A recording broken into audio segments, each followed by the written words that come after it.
teve que morrer. Então esse é o princípio teológico a respeito da sua morte, o que ele realmente passou, o que ele realmente sofreu, né? Não foi somente a parte no Calvário, a parte do seu corpo, que foi o menor sofrimento. O maior sofrimento foi o da sua alma, foi o do seu espírito, porque a sua pessoa, a sua alma, porque aqui ele tem que dizer, passa de mim esta copa, né? Sem que eu a beba. Eu não quero beber essa copa. Passa de mim essa copa. Então ele falou assim, sabe de uma coisa? Você precisa fazer a vontade do Pai. Você precisa beber esse cálice. Este era o cálice que ele queria beber. Que ele não queria beber, perdão. Este é o cálice que ele não queria beber. Acho que era o cálice do Pai. E o Pai estava dando para ele. Então, ao ele dizer, faça-se a tua vontade, ele estava fazendo com que a sua alma aceitasse aquele sacrifício. Então, seu espírito é turbado pela traição do seu discípulo. Depois, a sua alma é turbada por várias razões. São várias razões pelas quais a sua alma é turbada. Seu sacrifício não começou no Calvário, nem terminou na sepultura. Seu sacrifício começou na mesa, ali, com a traição das pessoas, da pessoa íntima, com a falta de entendimento dos seus discípulos, porque eles estavam sentados na mesa como todas as vezes eles estiveram sentados nos 3 anos, nos outros 2 anos do seu ministério. Já se tornou ali uma tradição para eles o fato de estarem ali sentados para comemorarem, para comerem a Páscoa. A Páscoa era uma coisa e a ceia que Jesus inaugurou ali foi outra. Porque a Bíblia diz, enquanto comiam a Páscoa, Jesus então levantou o cálice e disse, este é o meu sangue. Depois ele levantou o pão, que não fazia parte da comida, não era parte da comida, era independente. Ele estava tirando o pão e o vinho independentes. Então, isso levava aqui a esse ponto na ceia, que todo o tempo que estava o pão, né?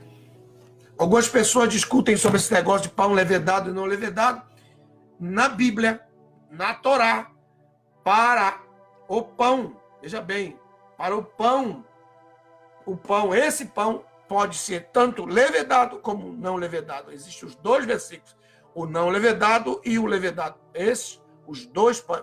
Por quê? Porque o pão da primícia era levedado. Então, mas claro, isso aqui precisamos estudar Levítico para poder entender sobre isso. Você não pode agora, só porque me ouviu agora, sair falando. Você tem que estudar isso, não pode falar isso sem se preparar. Amém? Muito bem. Agora, olha só o que eu vou mostrar para vocês. O sofrimento dele como corpo, como cordeiro, é para ter vitória sobre a serpente. Porque a serpente foi levantada no deserto. Mas aqui nós temos um cordeiro. Um cordeiro que destrói a serpente. Então, quando nós olhamos para a serpente, nós olhamos para a obra que o cordeiro fez. Nós olhamos para a serpente vendo a vitória que o cordeiro teve. Nós olhamos para a serpente morta, vencida, pisada. A sua cabeça pisada pelo Senhor Jesus. Quando o Senhor Jesus foi subindo para o Gólgota, aqui até chegar aqui ao lugar chamado Caveira, aonde nós temos aqui a sua crucificação, aqui, no momento em que ele estava caminhando, que ele caminhava com a cruz, né, segurando a cruz, enquanto ele caminhava, a serpente traiçoeiramente veio e mordeu o seu calcanhar. Aqui. A serpente veio e mordeu o seu calcanhar. O veneno que sai da serpente entra no sangue do Senhor Jesus. Olha só que coisa impressionante. Então, quando nós participamos do cálice, nós participamos de um sangue que tem o antídoto do pecado, contra o pecado. Porque isso aqui que ele fez é extraordinário. Era necessário, era muito necessário que acontecesse o cumprimento da profecia de Gênesis capítulo 3, a primeira profecia proferida pelo Pai, quando ele disse, né, que a serpente lhe feriria o calcanhar. Né? A serpente lhe feriria o calcanhar. Gênesis capítulo 3, verso 15. Mas ele lhe pisaria a cabeça.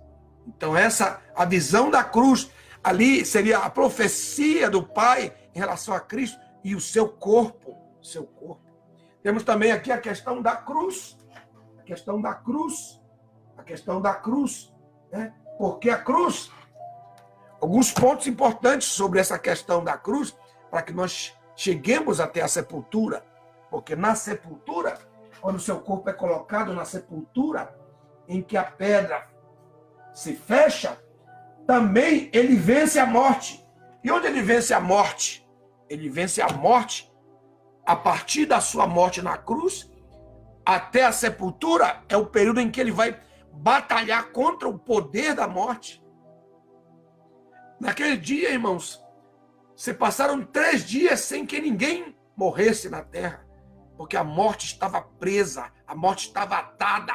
Salmos capítulo 17. A morte estava presa pelo poder dele.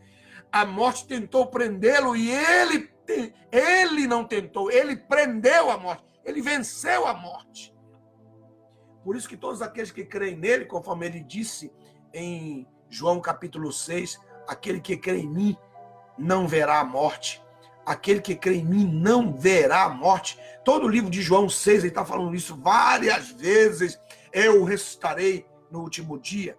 Ele está se referindo. Aquele que crê em mim não verá. Quando você passar dessa vida para outra, você não verá a morte. Virá um anjo de Deus te buscar, mas você não verá jamais a morte, porque a morte foi vencida. E todos aqueles que creem em Cristo recebem a justiça compartilhada de Cristo a seu respeito. Muito importante esse aspecto. Agora, esses pontos que eu estou dando em pedacinhos, que eu dou, que eu entro em detalhes quando estamos estudando o curso teológico da nossa escola, que é Osana Bible School, Osana com H, Osana com 2 N's, Bible School, está em inglês, porque a nossa escola é aqui nos Estados Unidos. Então, mais popularmente conhecido como Seminário Osana, mas nossa página aí está disponível para aqueles que querem estudar não somente português, a Osana Bible School, e também em espanhol para aqueles que querem, já podem matricular-se, já podem inscrever-se, www.micursoteologico.com, ok? Então, vamos a esse texto, que é um texto importante, que é o livro de Mateus, capítulo 24, que é importantíssimo que vocês tenham esse ponto aqui, essa revelação, essa palavra. Versículo 1 diz assim: quando Jesus estava se retirando do templo, aproximaram-se dele os seus discípulos para lhe mostrar os edifícios do templo. Mas ele, respondendo-lhes, disse: não vedes tudo isso? Verdadeiramente vos digo que não se deixará aqui pedra sobre pedra, pois tudo será derribado. Esse texto se repete outra vez em Lucas capítulo 19, creio que é no versículo 44, é o versículo 44, 43, 44, esse versículo se repete, mas os homens lá em Lucas escutam isso. E então, quando eles escutam isso, já é a segunda vez, porque na primeira, logo no início do ministério de Jesus, Jesus entrou no templo e fez aquela limpeza no templo. Depois ele fez 2, uma no início do seu ministério e outra no final do seu ministério. 2 limpezas no templo.